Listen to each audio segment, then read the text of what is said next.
Good evening and welcome back to the next session of our summer university. This is session number 4, where we try to assess the power of the internet. Thank you all for joining us.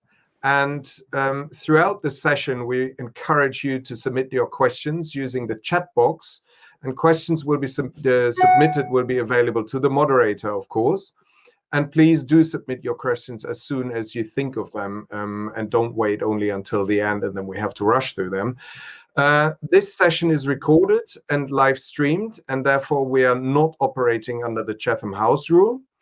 I would now like to introduce you to the session's moderator. That's Tyson Barker. He's the Head of Technology and Global Affairs Program at the German Council on Foreign Relations, or DGAP, as we say in German. Thank you, Tyson, for chairing this tonight. Over to you. Thanks so much, Felix, and thanks so much to the Ideas Network 2030 Summer School for having both of us. Marietje and I have known each other for a while, and this is a topic that is well framed and extremely well timed. And it's great to have this conversation in a UK-EU context. So, I mean, the topic of internet governance and where we're going is really the future, one of the most future-oriented topics there could be in foreign policy and international governance. Marietje and I are both dyed-in-the-wool Atlanticists, and for all of us in Europe, the United States, and the UK, we used to talk a lot about a Europe whole, free, and at peace, and that this was the dream, the aspiration that we were working towards, and we continue to work towards that, of course. But I think 30 years into that project, we need to reframe that kind of formulation a little bit and start to talk about an internet whole, free, and secure.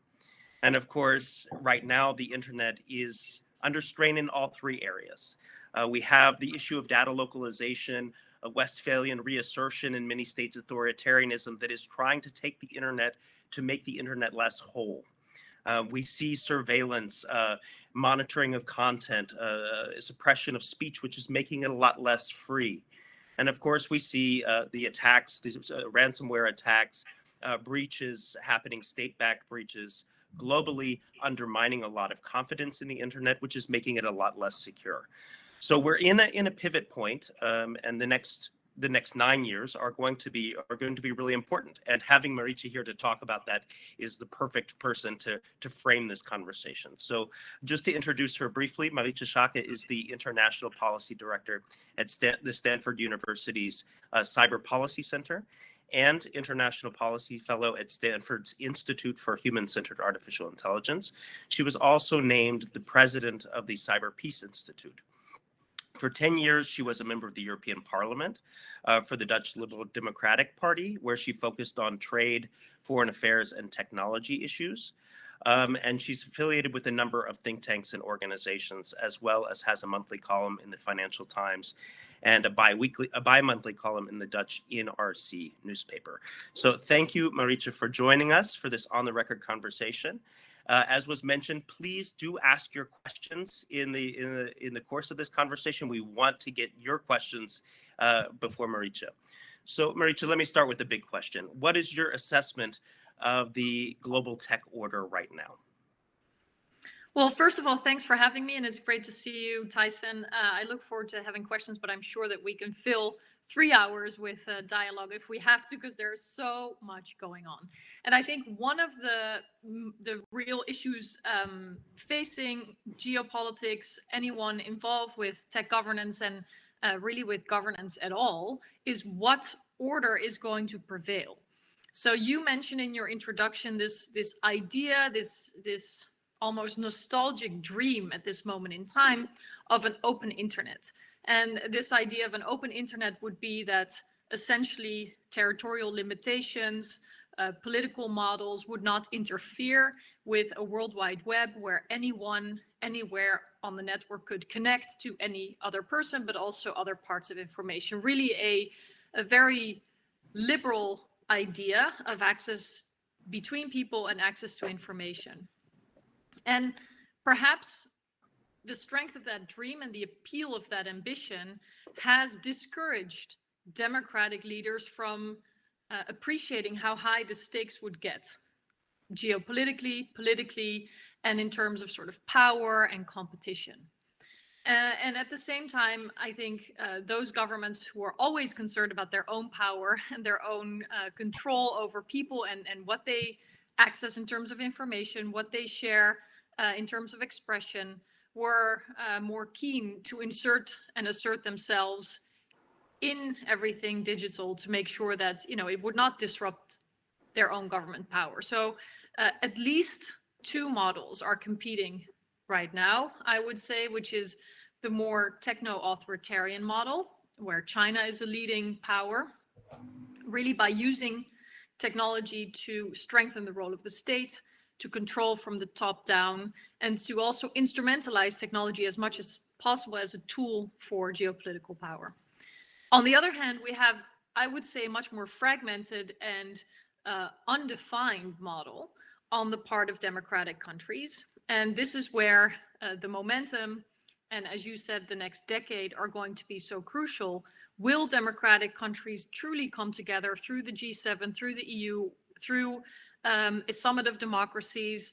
All kinds of ideas are floating around, and align themselves to have democratic values, democratic principles leading in technology governance? Or would it already be too late, and we will see this more authoritarian model also expanding, growing across the world in terms of popularity, influence, standard setting? That is, I think, the moment that we find ourselves in. So no defined model yet, more a quest for which order will prevail.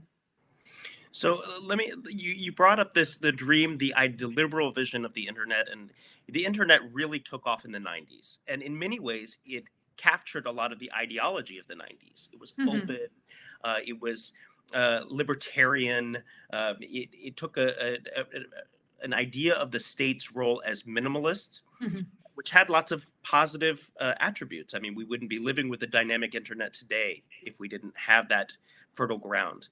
But there's a negative side to that as well, which is the role that not only state actors have played, but also private actors have played.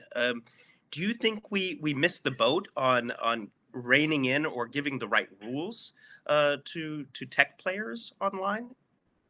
I do, yes. I worry that, and I've appreciated this more since working in Silicon Valley and spending more time right where the leaders of these big American tech companies work and live, which is, if you live in Silicon Valley and you are a successful entrepreneur, life looks pretty good. You are living in a democracy, in a very progressive state. The weather is not so bad. Presumably you can afford a number of things once you are a successful tech entrepreneur.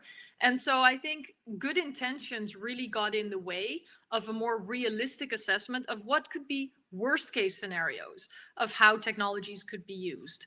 And along with the growth of some of these companies that really did go from smaller startups and disruptors challenging the status quo to quickly becoming the status quo, pulling up the drawbridges, pushing out other competitors and innovators, and really being the sort of monopolists, the dinosaurs of the moment, the dynamics changed very quickly. And I don't think that people in Washington particularly, but I would say leaders in the democratic world more broadly, actually noticed how much of a power shift the rise of these big tech corporations brought along with it. That it wasn't just, fun and interesting social media platforms where young people would play games or exchange ideas, or shiny objects and innovative tools that we could just use for emailing and work, more easily, but that really, who makes the decisions about where free speech bleeds into concern for public order or public health in the context of COVID-19, or, what it means when it's actually software and cybersecurity companies that are in the front lines of protecting the homeland, or who is actually not only building, but also governing and defending critical infrastructure. President Biden said it last week when he invited the CEOs of big American tech companies to talk about cybersecurity, that the majority of tech infrastructure is run and built by tech companies. So there's a huge erosion of agency and ability and governance capacity going on with every digitization step that's being taken. And when I look back at the 90s and of the promise of sort of this end of history and, democratic dominance globally, for too long, I believe that the fate of the United States, the US government, and the tech companies were presumed to be intertwined. So whatever would be good for Silicon Valley would be good for the United States government. And that really led to paralysis and abdication of responsibility on the part of democratic political leaders who did not see the developments in this market for what they were and did not appreciate the geopolitical aspects of it. And I can only hope that there's time to catch up, because very, very precious time has been lost, during which democratic nations were more powerful and influential in the multilateral fora, and during which they had a technological advantage. Both of these are no longer necessarily the case.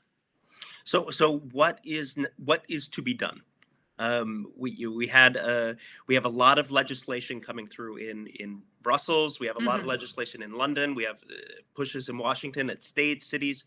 If you were advising leaders at G7, for example, what would you say? This is what we need to get right before we confront techno-authoritarianism. How do we put our own house in order? Well, I think both have to happen at the same time. And the notion of needing to confront techno-authoritarianism is probably the strongest rallying cry to actually get democratic countries to work together better. Because it's actually kind of absurd when you think about it, that the EU and the US have not been able to bridge the differences between them more effectively.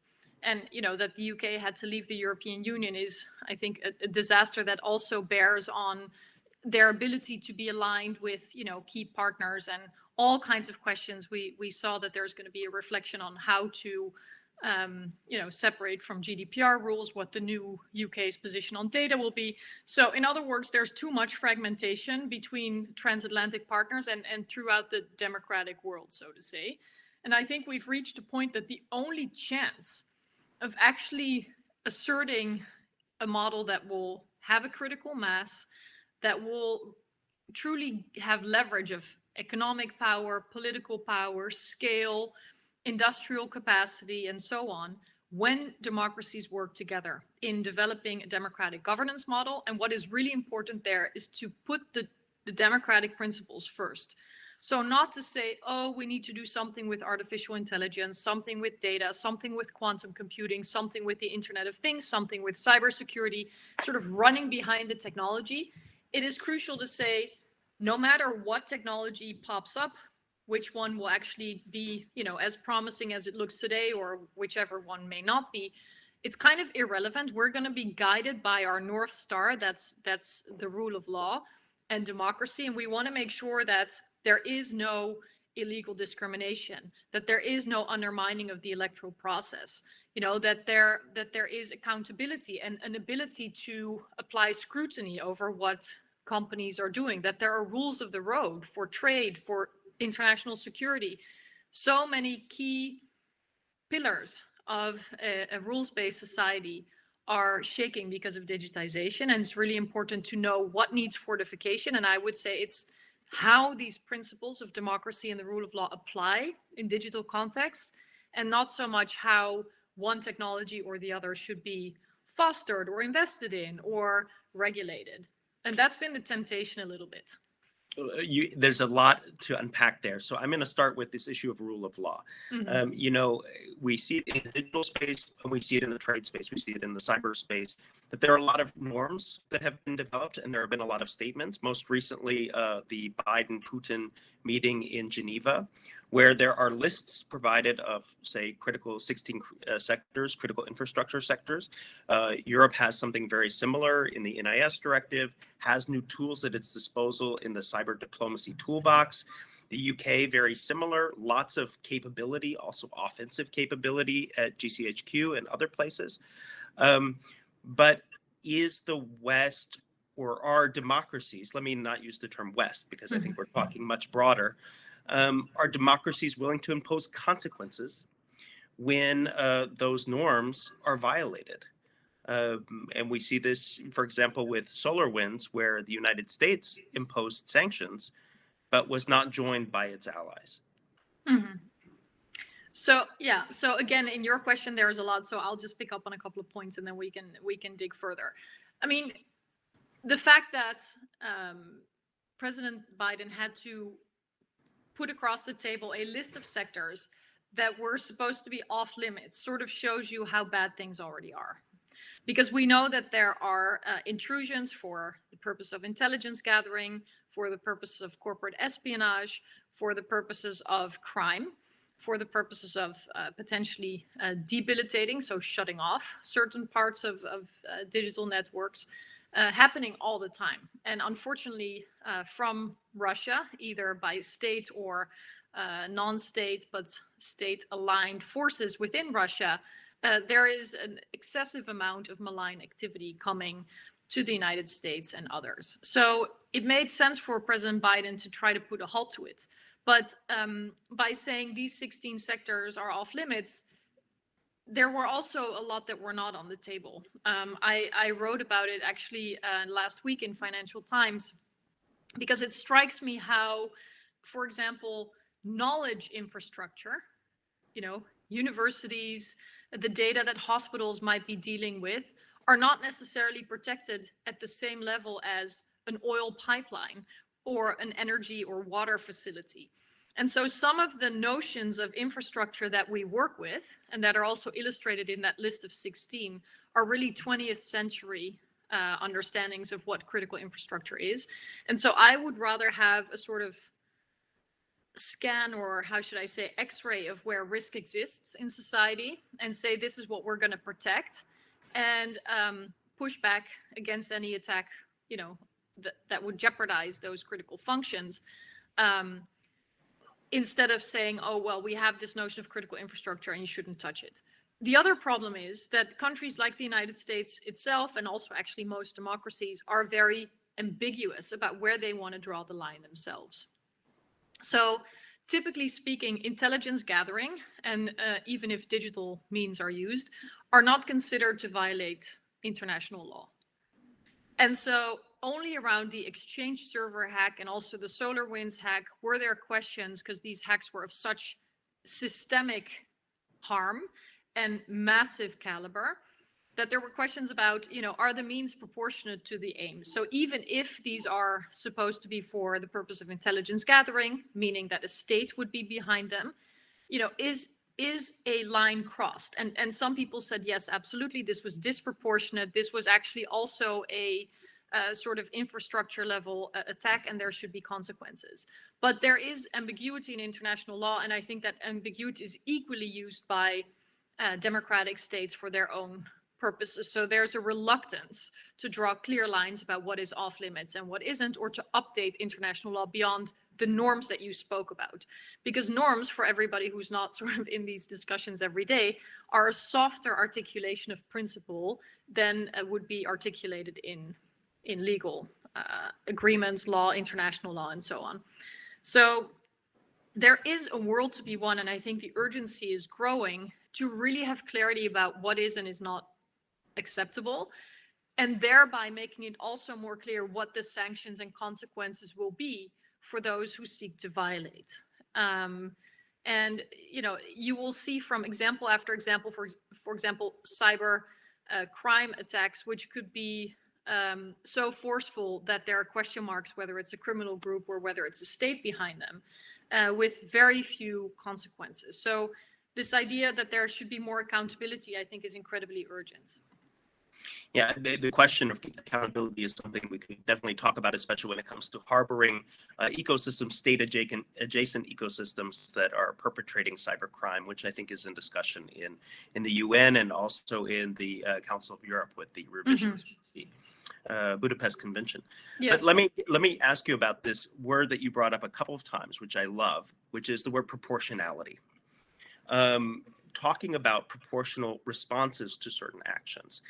Have we in the democratic world made a mistake in not imposing proportionate consequences on election interference? And if so, what would a proportional response look like? Have we created an incentive structure for others to interfere in our democracies?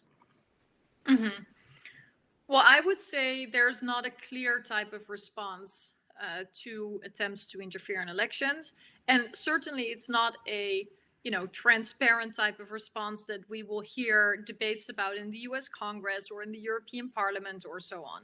So it may well be, and I'm actually assuming there are, a number of retaliatory measures taken, but they're not taken in broad daylight, which is a problem in and of itself. Mm-hmm.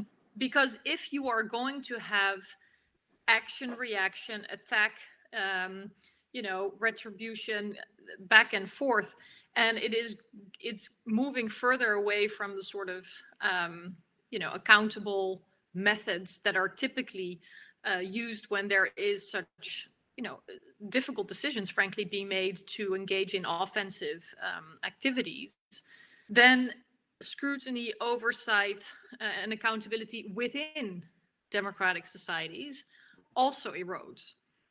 And I think that is the point that we are at. So I do not see very clear retributions or sanctions. I mean, short of, people being listed on no travel lists and so on. But I'm pretty sure that there are many more actions taken that none of us can really see or discuss publicly. Let me shift gears slightly and ask you a question in the European context. Maybe, so there's been a kind of evolution in the way that the EU talks about digital policy, from talking about forming the digital single market to talking about tech sovereignty. What are the similarities? What are the differences? And what does that mean for the EU's relationship with its partners like the UK? Yeah, so I want to tell a quick story because whenever I hear digital single market, I have to think about it, but it's actually a pretty sad story. So here it goes.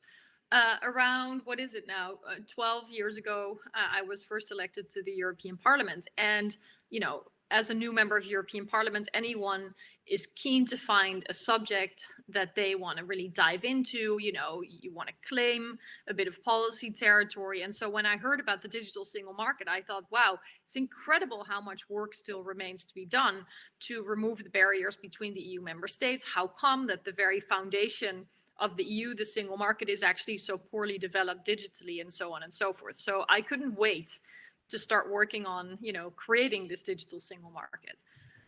And I was probably over enthusiastically talking about this when one of my colleagues was like, calm down, relax.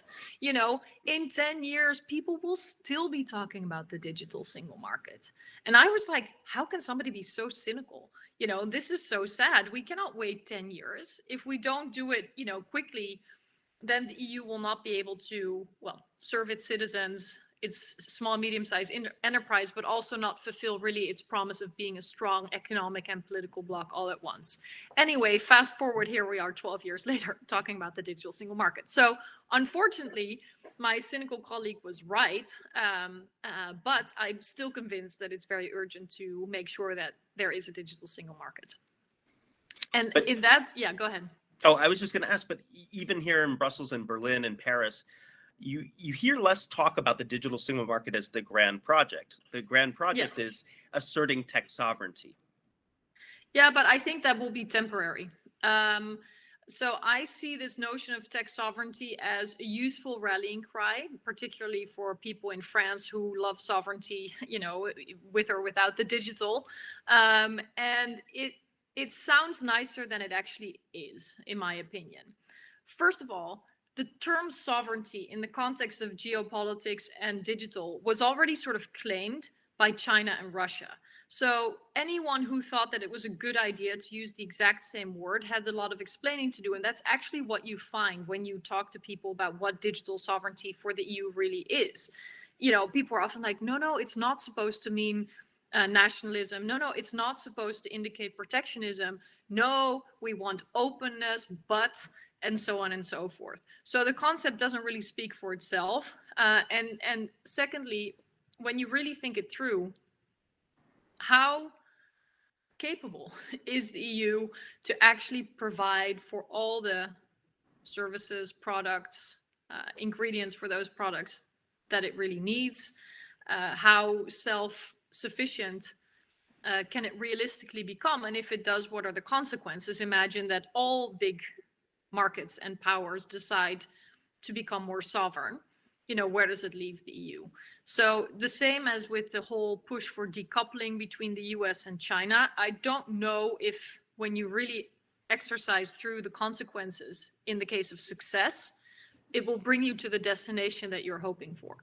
Now, having said that, I think it makes a lot of sense that the EU should be less dependent in a sort of, risk sense of others. So whether it's for supply chains or whether it is the fact that the EU doesn't produce as many products or services within its own market, I fully understand that people want to change that. And I think that's a legitimate goal.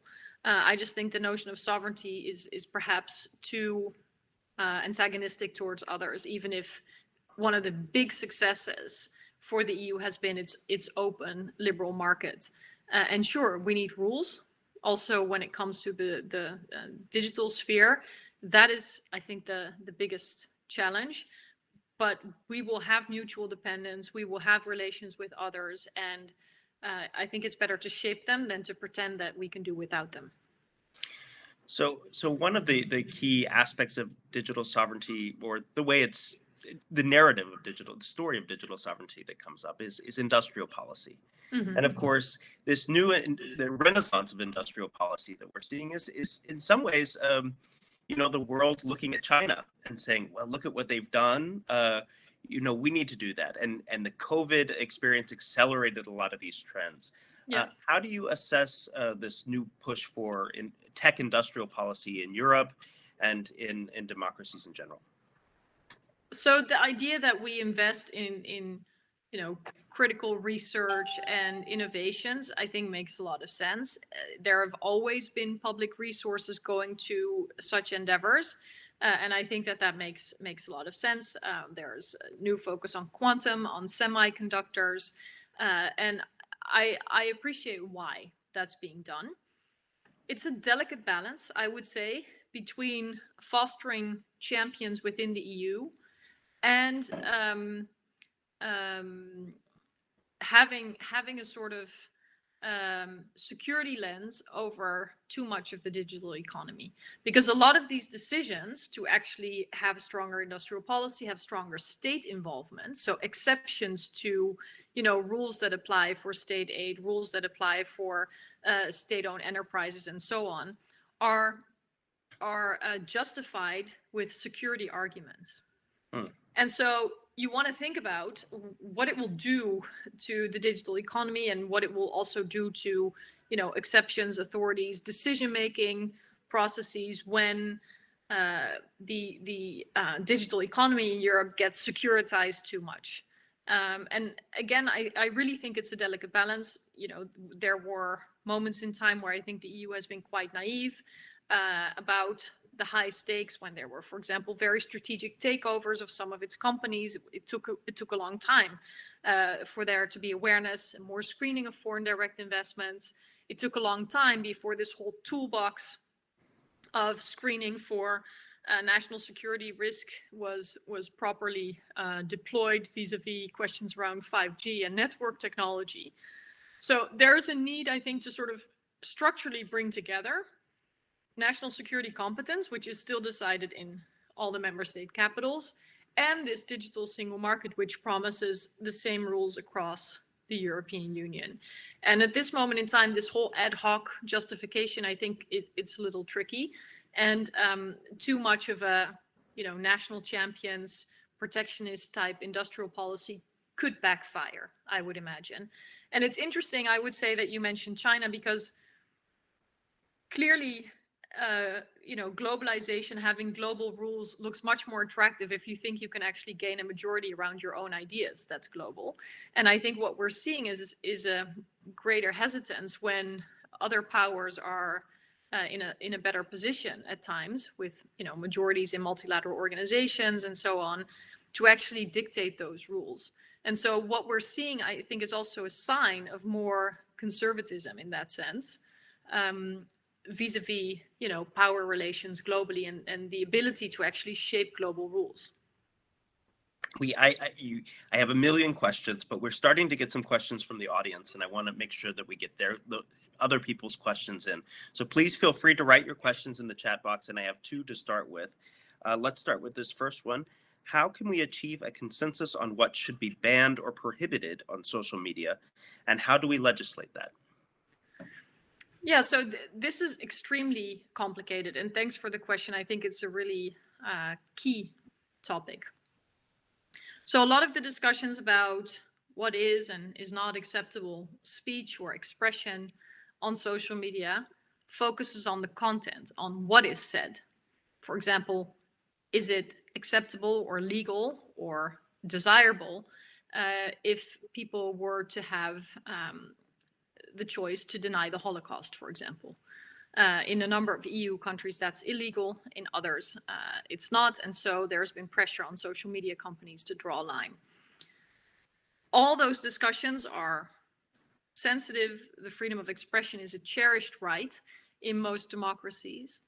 But when you really look at what the problem is around harmful content online, the sharing of harmful content, the manipulation of elections, the manipulation of people's opinions about, for example, the merits of a vaccine protecting people against COVID, there's more at stake and more happening than just on the content level.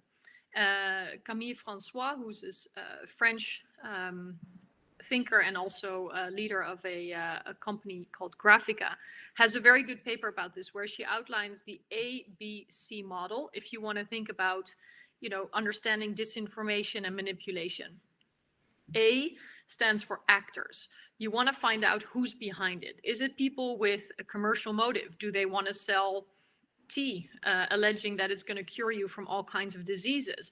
Do they want to sell you other things? Is there a commercial motive? Is there, on the part of the actors, a political motive, for example, to undermine liberal democracy or to sow division in our free society? So to think about who are the actors.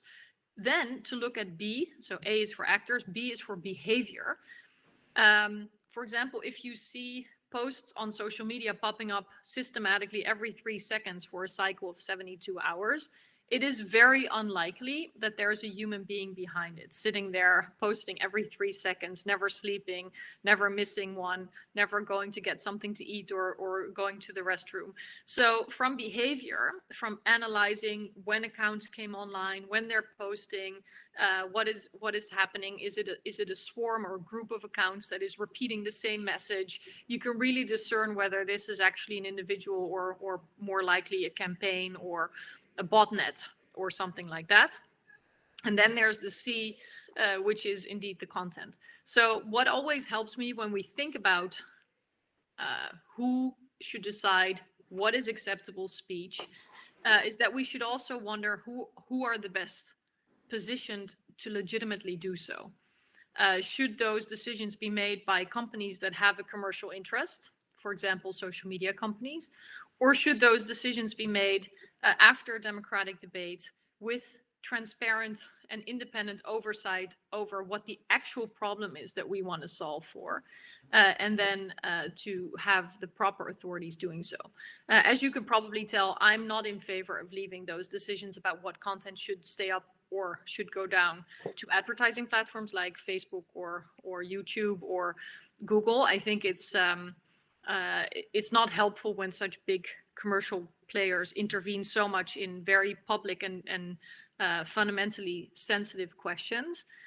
But that is where we are now. And we often focus on what is being taken down because those decisions get a lot of attention. Remember when former President Trump's account was restricted, everybody thought, whoa, that's a huge choice. Whereas giving him or other loud and controversial and at times violent or aggressive voices a megaphone to reach tens of millions of people is also a very powerful decision. And you have to wonder, as Chancellor Merkel did, whether it's desirable that a commercial company can make such impactful decisions. So we've got a couple more questions, but I want to drill on this. How do you regulate it? I mean, does the DSA get it right? Do you have companies make terms of service and then create ecosystems where they are going to be accountable for their own terms of service? If they, for example, adopt the code of practice from the Democracy Action Plan. What's the role of flaggers, trusted flaggers, or others, academics? How can we create the connective tissue for accountability in this space? Mm-hmm. Well, I do think that the question of whether companies do what they say is an important one, because it's like a contract you have with a company. They promise you a certain type of service and a certain type of intervention. And whether or not that actually happens is something that's really hard to research now. But I do think it's important, not only about controversial speech, but also, for example, if you're an advertiser and you're paying for reaching a certain amount of people, you ought to be able to know whether you've actually gotten, a true service for what you've paid. And there have been a number of controversial cases around, inflated likes so that it seems like you've gotten a lot more reach for your ad, even if it's people that are not at all your target group or that would never make a purchase but are just there to inflate, or maybe the numbers are not even correct, and so on and so forth. So just like with every other sector, independent oversight is key, because you really want to know, is this service working the way it's promised to work? Are there unintended consequences?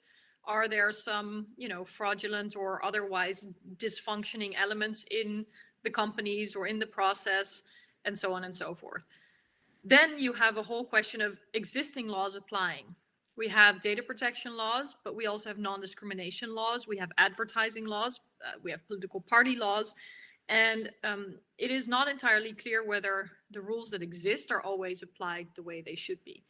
And I think specifically with micro-targeting, for very specific categories. So using information that you as an individual internet user leave behind as a trail online to identify you, which it's increasingly simple to identify your sexual orientation, your political preference, your fears, and to really exploit those, not only for political ads, but possibly also for other divisive actions. And then thirdly, I think there's a question about, do we think that the agency and decision-making power that tech companies have right now to decide over our public debate and over our data brokers and so on is a desirable one, or should they be curbed through competition rules, through responsibilities as gatekeepers? So when they have a very powerful position in the market, does it mean they should have obligations to let others in? Where can these companies themselves expect the hammer of the law to come down? And in all those aspects, so whether companies are doing what they're saying, whether existing laws are applied correctly, and thirdly, where there's vacuums to be filled and how can new rules be enforced, there's work to do. So I do not think that there's one simple solution. I really wish there was. But I think the big turnaround has to come from the idea of who should make the rules. I would say publicly accountable, publicly mandated officials should, and not commercially incentivized advertising platforms, which basically all of the social media and search companies end up being. They're advertising companies, and that's important to keep in mind. Yeah, the media companies. I mean, this is an interesting debate, but very interesting. We've got another question. Please keep your questions coming in. Changing topic slightly back to the cyber topic. Should the state sanction private infrastructure providers that allow penetration by cyber criminals? Who is responsible for the defense of cyber borders? Thank you for the question. It's a question really close to my heart, because I do believe that in the whole discussion around accountability and protecting us from ransomware gangs and state actors that want to steal anything from, the ingredients to our COVID vaccines to our state secrets or our latest innovations. One of the doors that they use to gain access is vulnerabilities in software. And basically no state builds software, it's all private companies. And if they're negligent, or if there are problems with updating, or if there's false incentive to, for example, protect the reputation instead of protecting the safety, there are problems. So I think we find ourselves in a situation where software companies, tech companies are too powerful and have too much of a role in protecting the homeland, for lack of better term.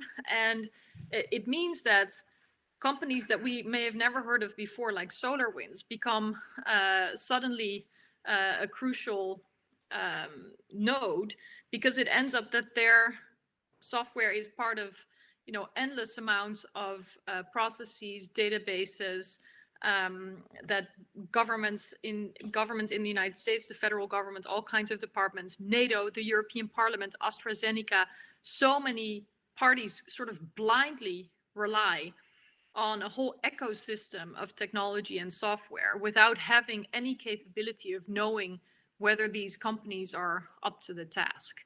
And so I do think that this over-reliance on companies is bad, needs to change. And we need procurement standards, for example. We need better oversight, more liability articulation, so that if companies are negligent or fail to do what's right for the public, that they face consequences. And across the board, there's not really clarity, I think, on what responsibility should come with the power that a lot of these tech and software companies already have. We talked a little bit about China, but let's go a little bit more in depth into China's intentions globally and domestically in the tech space. We see a couple of different things happening right now. One, we see the push for the Belt and Road Initiative, a real going out strategy on China's behalf, a new confidence, exporting a vision of how the internet could look. We also see a lot of oppression, sometimes violent oppression, at home, facilitated by technology.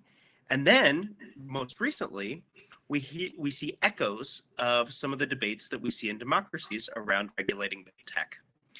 How do you put all these different pieces together? What do you think? What should we be thinking about anticipating China's rise as a responsible, hopefully, player globally in the next 2-3 years?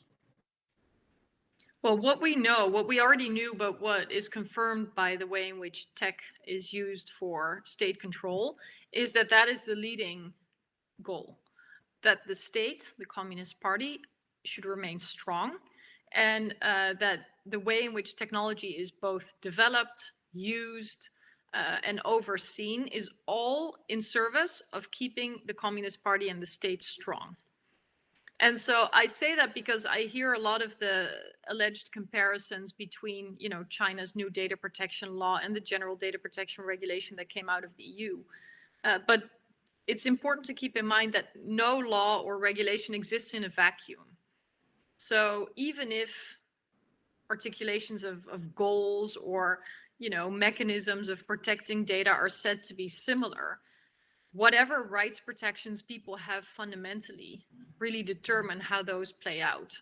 So knowing that the human rights, the fundamental rights of people in China are actually very poorly protected, gives you a lot of that context when a comparison to the EU's law is invoked. Because in the EU, data protection actually is an instrument to protect the fundamental right to privacy, which is also a right that protects individuals from overreach by governments. I think it's often forgotten because when we hear big tech companies complaining about, you know, hypersensitivity of Europeans around privacy, or when Americans look at why this law was put in place in the EU, I think they don't appreciate how much it comes from the need to protect people from their own governments, as much as it does to protect them from abuse of their data by, you know, local authorities or the university or a tech company for that matter. And in China, I think the authority of the state is much greater to intervene and to obtain data, to retain data, to access people's devices and so on, whereas the protection of people's own rights is much more limited. So we cannot just take at face value a statement around data protection as such.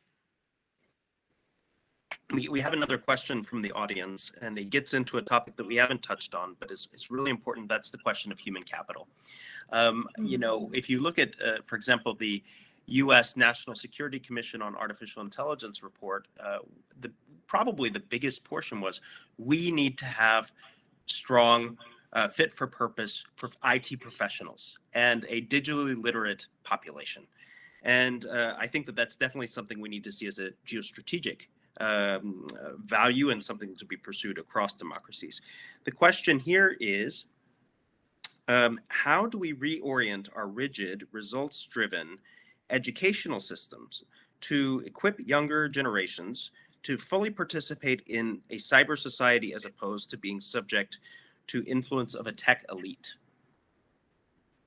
It's a great question, and one that I think about a lot as I interact with my Stanford students, because I teach there and I have the pleasure of working with some of the smartest students in the world, which brings me to the first thought, which is, anyone who wants to have an outstanding talent pool will have to attract global talent.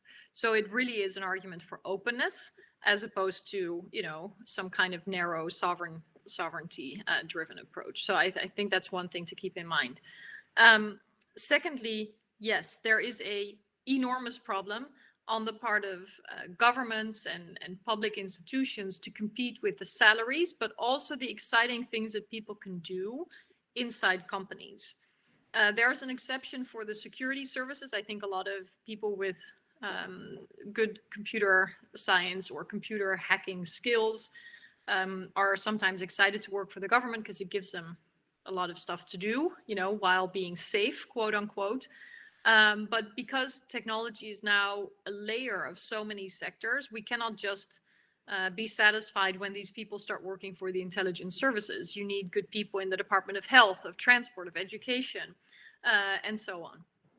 So the talent pool is a huge problem. And I think what is also folded into the question is how often our educational structures, but also our policy structures, to be honest, build on the past and not on the future. So government departments, studies and the way in which departments are organized, whether it's at universities or at governments, do not always align and therefore equip people with the skills that they need to be all-round talents. And that's the other part of this question that I really want to stress. Stanford happens to be, or is, this extraordinary tech university where the best computer scientists graduate. But there is a huge effort, and I think a very important one, to make sure that those computer scientists come out of university with a well-rounded education. So where in a lot of universities, there's a great push to be more competent and have better training for fostering technical skills. At Stanford, the opposite is happening. The idea is that computer scientists should also be exposed to social sciences, politics, psychology, linguistics, what have you. So to really make sure that they don't just wear a technologist's lens in looking at the world, but that they have a more comprehensive understanding of the society, for example, that they're going to deploy their tech into. All of that is important, I would say. But for public authorities and governments to attract the right talent, will really need an effort. And I actually coincidentally saw that the US, I think today, announced a new fellowship with the aim of recruiting more talents into government.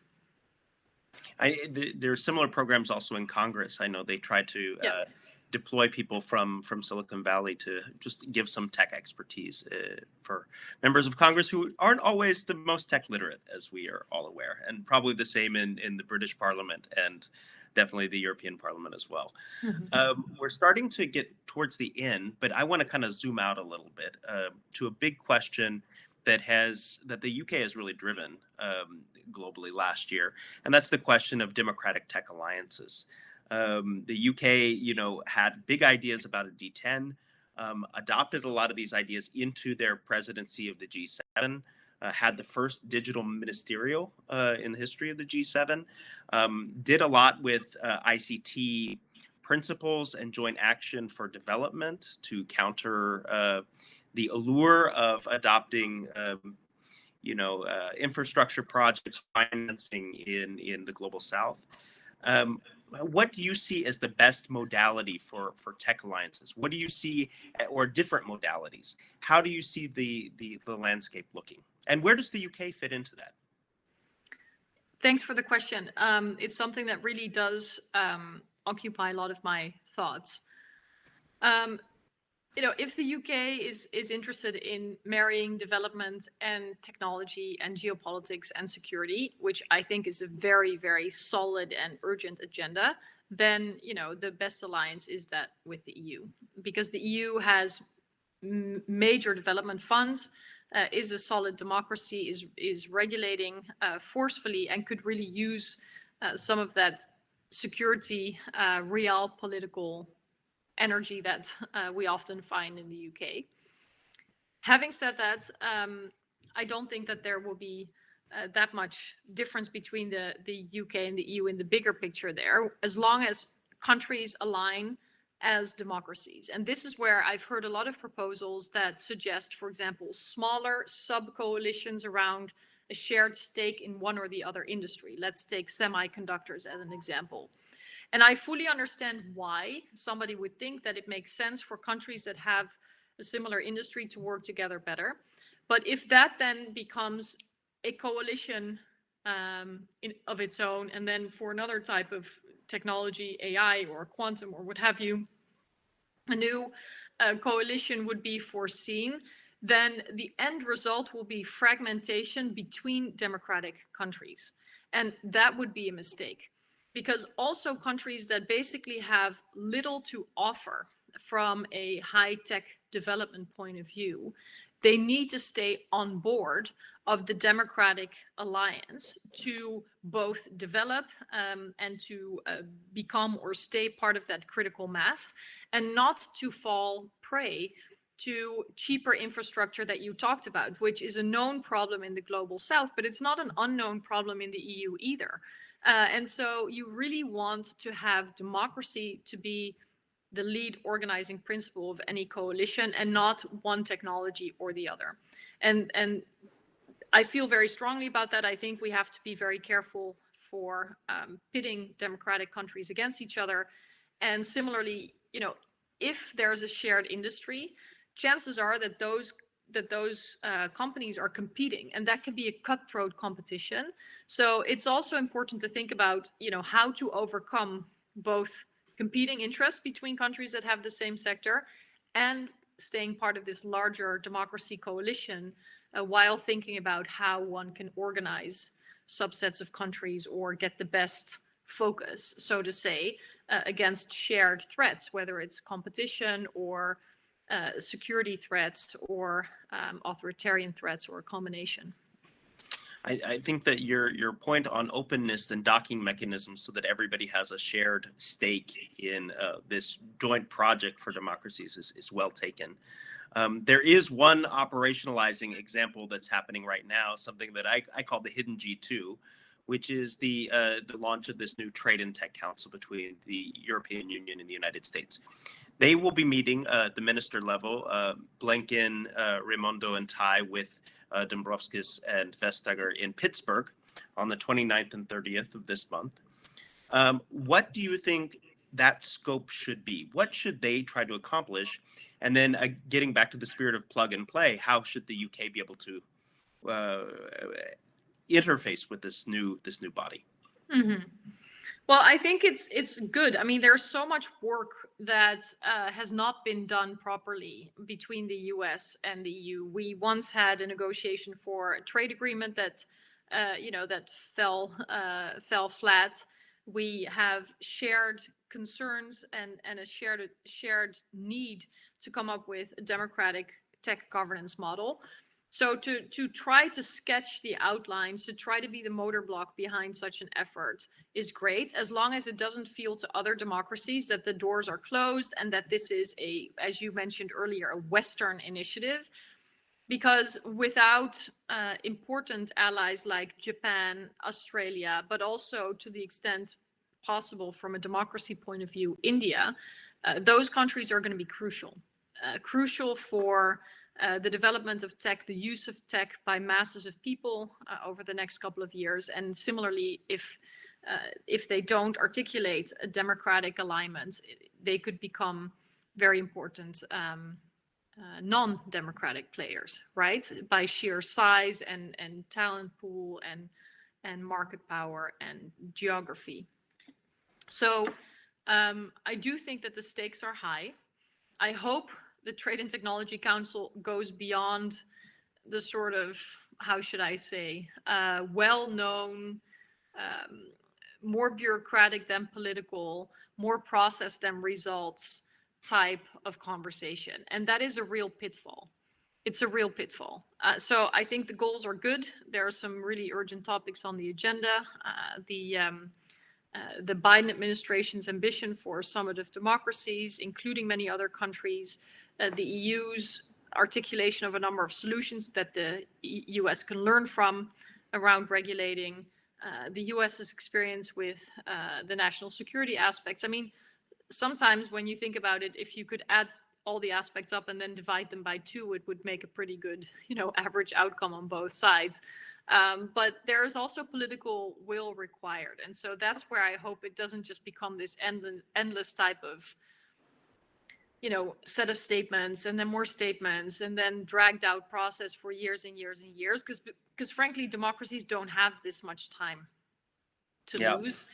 And there, the UK should also try to add some urgency, perhaps combined with its work in the G7, perhaps also showing a desire to stay part of this transatlantic motor block among democracies. I'm not sure that the UK really knows where it wants to be in the world yet. There was once the famous quote, I think it was Atchison, that the UK, that Britain had lost an empire and yet to find a role. And of course, now it's out of the EU and also looking for a role. But of course, the United States and the EU are both ready and willing to have the UK play a leadership role along with Absolutely. I'm sure about that. Well, thank you so much, Marietje. This has been an excellent conversation. I think I have 2 phrases that popped into my head when I was listening to you. One is strategic interdependence. I think we see that necessity within the democratic space. And the other is a kind of counter to the idea of strategic autonomy, which is democratic autonomy. We need to make sure that democratic states together, collectively, have the capacity to act, to shape the world that they want to live in, online and off. So thank you so much. And I will turn it back over to Felix. Thank you. And Felix is going to give us information for what's next. Well, thank you, Tyson. Thank you, Marietje. This was a remarkably rich debate and conversation between you and the questions from the audience. And I'm very glad I witnessed that and we all could participate in that. Thank you so much for all your insights. This all ties in nicely with our workshop tomorrow morning on digital aspects, where we try to find concrete results, which we then share later on our platform. To keep up with our debate and the latest information, please do follow us on Twitter. That is ideas_2030, or on our website, www.ideasnetwork2030.com.